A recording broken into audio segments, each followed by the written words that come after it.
Welcome. I want to welcome everybody to part 8 of Character of a Leader.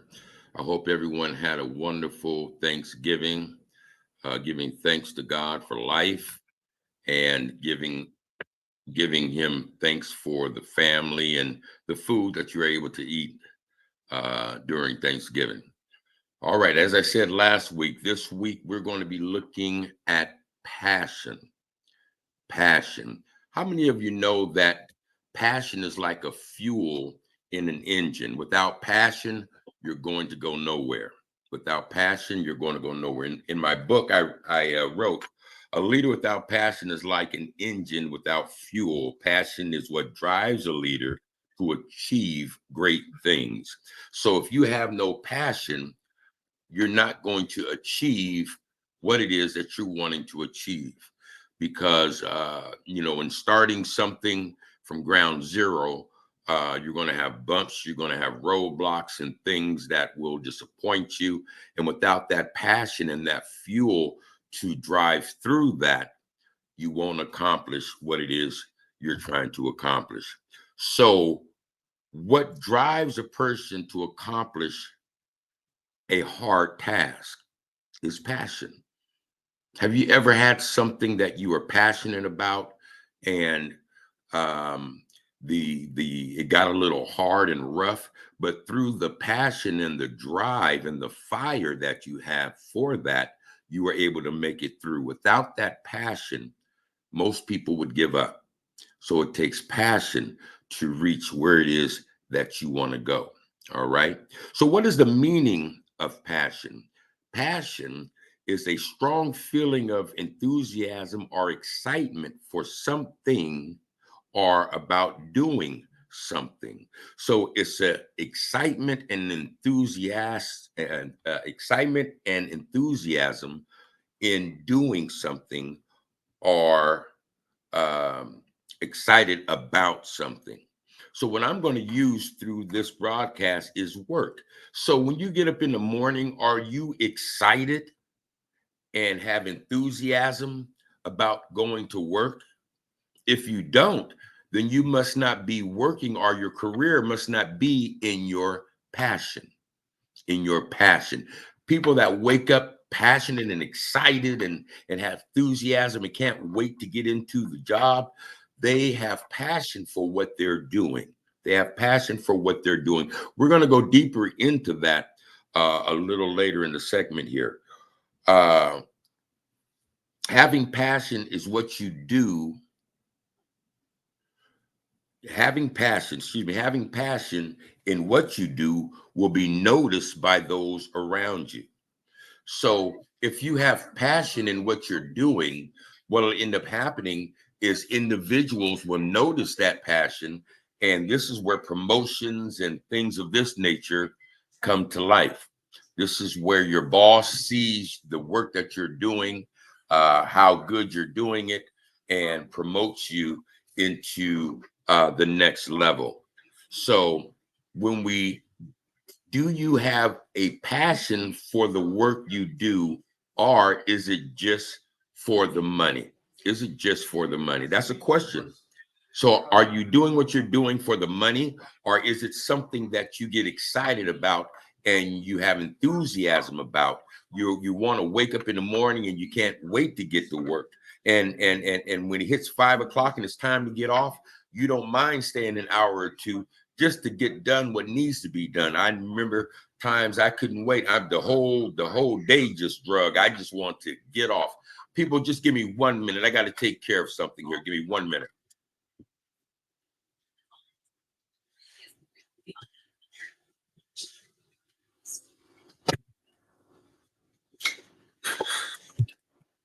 Okay, I'm sorry about that. I had to take care of a little situation here. Okay, but so passionate people go further in life than those that have no passion in what they do. They go further in what it is that they're doing outside of those that don't have a passion for what they do. In my book, The Characteristics of a Leader, again, you can purchase the book off of Amazon. I'm still trying to get a link. I think I have one that I'll be putting in the chat next week to where you can click on it. Go ahead, get your book. But it says here, it says, passionate people are often the most successful and productive people. This is because they're driven by a strong sense of purpose and an unyielding determination to achieve their goals. Passionate people are also usually optimistic, seeing challenges as opportunities rather than roadblocks. And because of this, they are more likely to push past obstacles, making their way to the finish line, where others would have given up or changed course. So again, having passionate or being a passionate person for what it is that you're doing or the career that you're in, you don't look at roadblocks. You see roadblocks as opportunities. You see them as opportunities. So there is no negative when it comes to a passionate person. They see everything in a positive light, and from that they're able to excel. From that they're able to excel. Now let me ask you this: do you believe that people that move into a career pursuing their passion go further than those that choose a career for the money? What do you think? In my book, I wrote about that.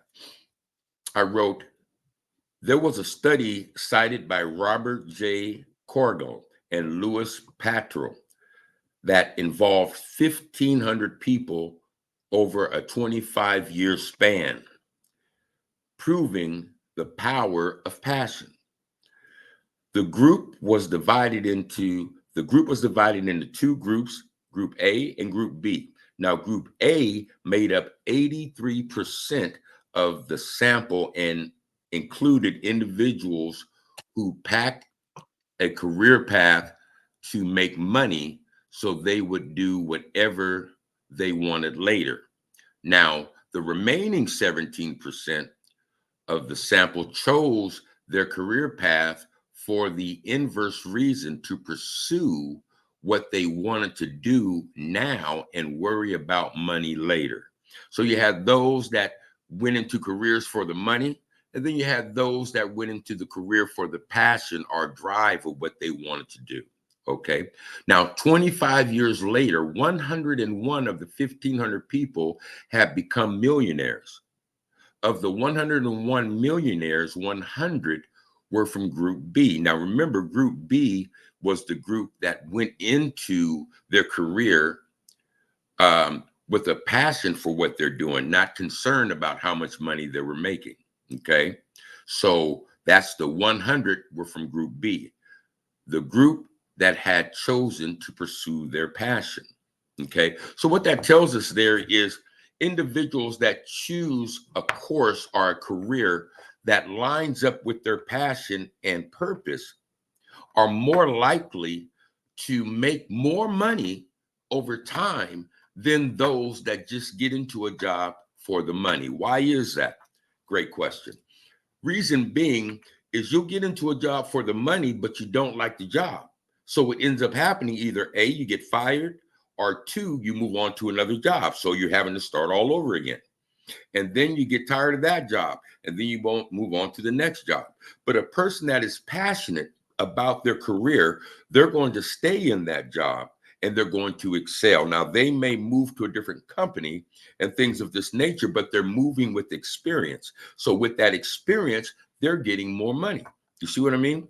So in time, they were able to become millionaires. They were able to become millionaires. Now, I want to go ahead and read this to you.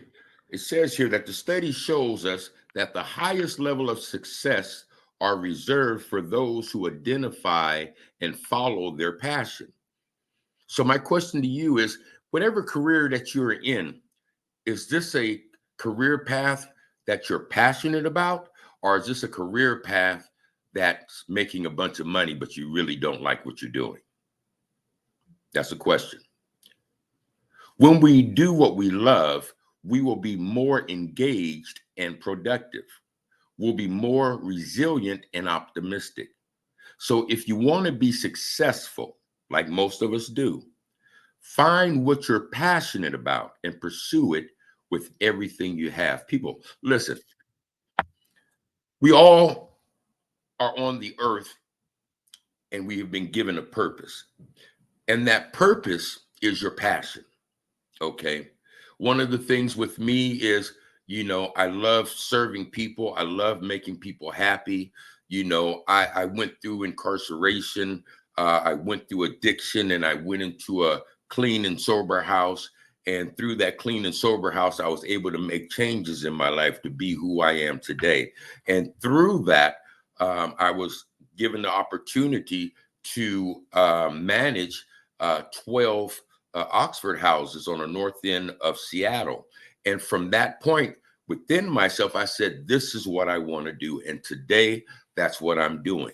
And I'm passionate about it. I love it. Is the money there? No, it's not.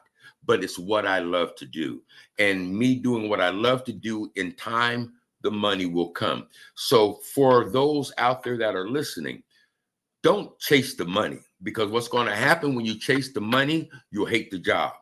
But when you are passionate and you love and you're enthusiastic and excited about what you're doing, that's that passion, and you'll stay there and you'll do a good job and you'll get promoted, and the money will come.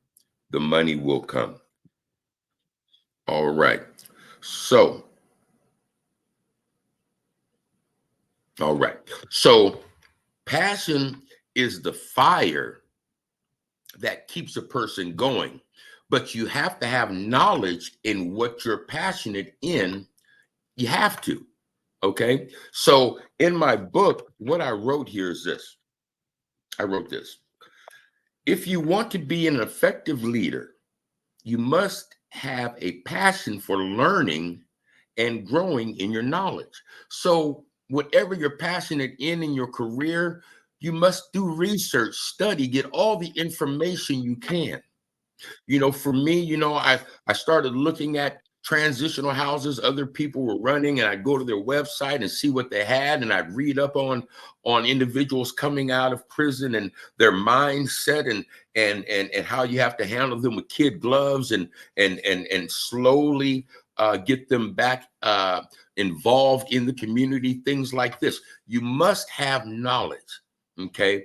I mean, you can have a passion, but not having knowledge, you're not going to have those that are going to follow you and team up with you to assist you in what it is you may be trying to do. Or in your job, you might not be able to get those promotions because you haven't taken the time to get the information that you need to be able to bring with that passion that you have, to be able to get the job that you're looking for, to be able to get the job that you're looking for.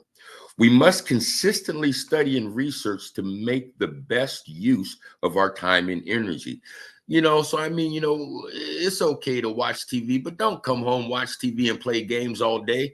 Take some time to get the knowledge you need in your craft or in your career so that you can be on top, not on the bottom. All right. Study and research to make sure the best use of your time and energy. Okay. Only then will you be able to lead others effectively. I went on to say this, and most importantly, you must seek God's guidance through prayer so that you can know his will for your life. You got to remember, God is the one that put the purpose in you. He's the one that gave you the purpose that you have the passion for, to drive forward and do what you're doing. But if you do it on your own, you may go down the wrong road. So you have to continue to stay connected to God, your higher power, whatever you want to call him. Stay connected so he can guide you down the right road. You can hit the blessings you need and the people you need to move forward in what it is that he's predestined for you to do, that he's predestined for you to do. I went on to say this will help ensure you channel your passion in the most impactful way possible. Remember this quotation: passion plus knowledge plus prayer equals effective leadership. Passion plus knowledge plus prayer equals effective leadership. Now, going back to day one, we got to remember, we as men, we were created to be leaders. We're living in a time where we have women that are in leader positions and doing leadership things. All right. So remember your passion in what you're doing, your knowledge that you're getting, and your prayer life to your higher power, God, whatever you want to call them, is going to make you a more effective leader, a more effective leader. All right. So, how do we find what our passion is? Great question. How do we find that out? A lot of people uh, assume that this is their passion, but maybe it's not. Maybe it is. It's not for me to say, but I do have 7 tips to assist you in understanding, is this my passion? Is this the direction I need to be going? I want to say this: stop chasing money. Stop chasing money, because money is not going to money is a tool, yes, okay. When it comes to your career and you're chasing money, you're going to be going to work every day dreading to go to work. How many of y'all dread to go to work? You wake up in the morning, you keep hitting the alarm clock, you're calling in sick. You don't want to be there. You're looking at the clock, the time's dragging. You know what I mean? That's working for the money. But when you're working at something that you're passionate about, you love to do, you don't mind getting up. You can't wait to get there. So let's start looking for what we're passionate about, or what we love to do. Okay, so I got some tips for you. But before I go there, I'm going to read this for you.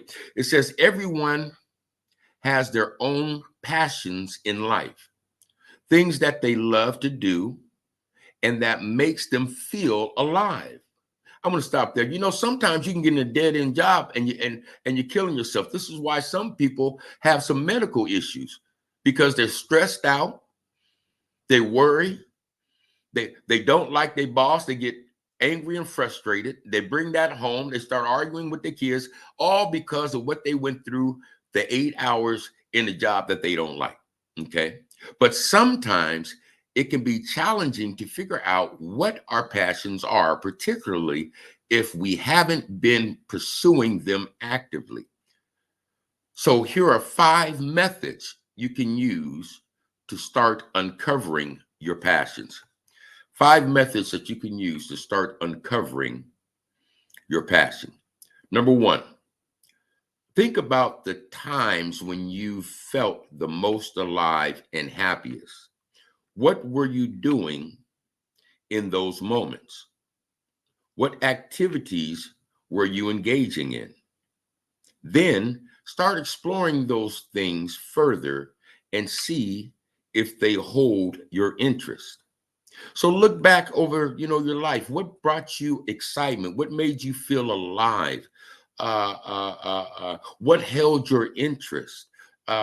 Whether it be music, whether it be science, whether it be whatever it is, what is it that tickled your fancy? All right. Number 2, ask yourself, what would you do if you had all the time and resources in the world?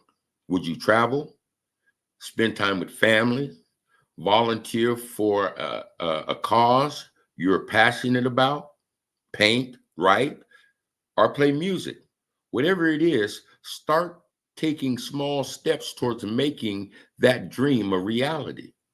So if you had all the money in the world, all the resources in the world, what would you do?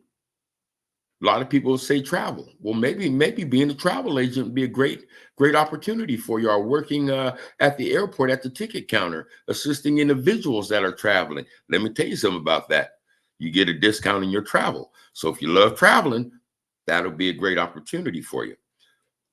Number 3, recall moments in your life when you felt deeply engaged and absorbed in something. It could be a hobby, a work project, or even a conversation with a friend. These experiences light you up and make you feel like you're in a flow state. Pursue them further. Many of us aren't in a flow state because we're not doing what we're passionate in, or what we have, what we get excited about. So what is that thing? What is that brings that flow state out of you? Number 4, consider what topics or problems get you fired up and thinking deeply about them. These are usually the areas we're most passionate about because we want to find solutions or make positive changes. So, what are those topics or problems that get you fired up? I remember a time where, individuals would always come and ask me questions and, come to me with their problems. And, it's only through the grace of God that, I had the wisdom to help these individuals with their issues and their problems. And I love that. I love that. I remember telling God, I said, if I could do this for the rest of my life, all I would need is just enough money to pay my rent, have enough money to get some food, and a little bit of money to put in my pocket, and I would be happy. Why? Because I was passionate about it. I love doing that. I love helping people. What about you? What are you passionate in? What topic or problem gets you fired up? And number 5, brainstorm a list of activities or pursuits that you enjoy and make you feel good. Once you have the list, start exploring each one further to see if any of them turn into true passion. So make a list of those things that make you feel good, that inspires you, that uh, uh, gives you that feeling of life, and kind of cancel out. You had 4, then cancel out until you get to the 1 or 2 that really drives you, and begin to pursue that. Number 6, consider your natural talent and strengths. I'm gonna stop there. We all were given natural talents and natural strengths. And my belief is those natural talents and strengths are part of the purpose that we were created for. So with that purpose and the strengths and natural talents, you're able to move into the passion, and that passion and that purpose and that natural talent will be able to be exhorted and seen. So when we are often drawn to things that come easily to us, when we find something we're good at, it can be very fulfilling. Something people love to do what they're good at. And see, being a good leader, you have to be able to read people to see what they're good at. You don't want to put a person that's not good at something into that position or have them do that project if they're not good at it. They'll wrestle and get frustrated. But if you put a person that's good at it, they'd love to do it because within them, they know they can do it because it's something that they love to do. So leaders, make sure that when you are designating people to do certain things, make sure these individuals are capable and able and have the strength in that position or that project that you're giving them to do. Number 7, consider your values and beliefs. What is important to you in life? What's important to you in life? And what do you believe in?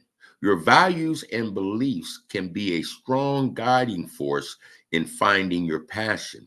Identifying the most important things to you will help narrow down the field of possibilities and allow you to focus on the things that truly matter, that truly matter. What are your values? What are your beliefs? Those are a driving force again, because those values and beliefs were given to you. My beliefs and values are different than your belief and values. So God has placed those in you along with your natural talents and natural strengths, as well as your purpose. So with all of those, the thing that we get is that tickling of our fancy, that passion. And when we're moving in our natural talents and gifts, when we're considering the values and beliefs, we're able to move further than those that are moving outside of their values and beliefs and their natural talents and their natural strengths. So I have 5 questions.